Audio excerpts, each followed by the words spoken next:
Tip number 1, flip the script. As a scientist, you're accustomed to structuring an abstract or peer-reviewed article the same way every time. You introduce the background, explain the methods you're using, and then share your conclusions. With a journalist, though, you may only have a few minutes to capture their attention.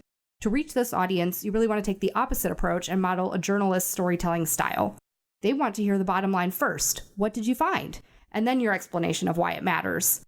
After that, you can share supporting details to back up your conclusions. How can you implement this approach? We're going to watch a video of a winner from a past knockout rounds event. These are endo sessions where basic researchers have just a few minutes to describe their research in lay terms and explain why it matters.